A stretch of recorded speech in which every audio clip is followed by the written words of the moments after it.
Let's get some insights on the news shaping the markets. For that, we welcome in William Lee, Chief Economist, Milken Institute. Good morning to you. It's election day. How do you feel, and what's important about today? I mean, other than your values and things like that, when it comes to the market and the economy? I know everyone's obsessed about who's going to be winning the election and how the administration will change economic policy.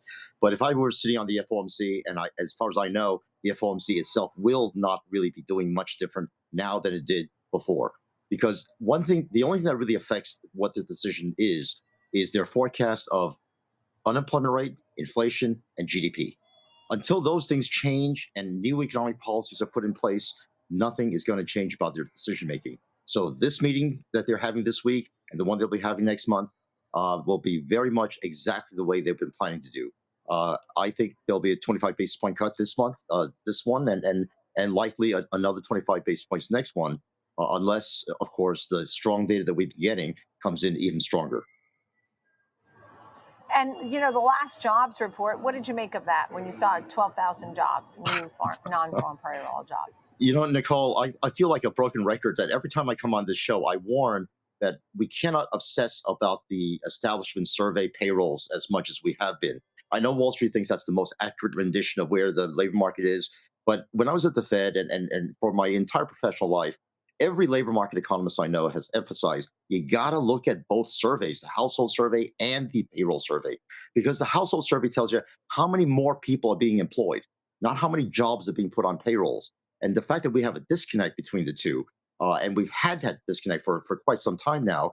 Year to date, the household survey has only gone up on average about 31,000 jobs, new people per month getting employed.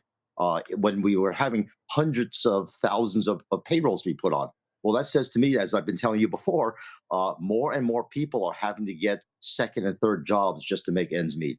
And that discontent is going to show up in the polls today. When people say that I am really pissed off on the economy and how people are saying how good things are, and here I am trying to allocate bacon among my children because I can't afford to have a full breakfast for everybody, that kind of discontent shows up in exactly those job numbers. So yes, we've had a lot of strong payrolls. It came down because of the hurricane and other things, but the two surveys have to converge. Either the payrolls come down to where the household survey is, or the household survey comes up to where the payroll is. And right now, it looks like payrolls are coming down. Yeah, and that certainly seems to be the case. I mean, just quoting the Bureau of Labor Statistics, the last 2 months were revised down over 110,000 as well. How about what you said people are working multiple jobs, but there are some people who think this economy is in some sort of Goldilocks stage, not too hot, not too slow, sort of in the perfect spot while markets are hitting highs. There are some who would argue that everything is just great and the labor picture is also just fine. You pretty much are close to full employment. Yeah. But when you look at GDP, what would you like to see different than what we see now? I also tend to say in the aggregate, if I have a one-shot sentence to say how things are doing fantastic. GDP is growing above trend. Most of that is being spurred by consumers. In fact, and consumers have 70% of the GDP, and that is not surprising. That is the source of the strength behind GDP growth. But when you look into the numbers as to where consumption is coming from, what's supporting the strong consumption, 40% of consumption is being supported by a base of about 20% of the population, because only about 20% of the population own the majority of the stock market equity and pension fund wealth that we have in this country.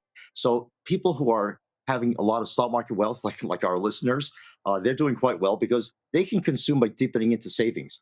But the 50-60% of the population that hardly owns any stocks or equities or have any pensions at all, those are the ones that are expressing their discontent.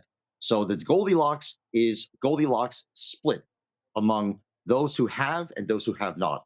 And that split, unfortunately, is getting wider and wider. And that's showing up in the results of the elections today.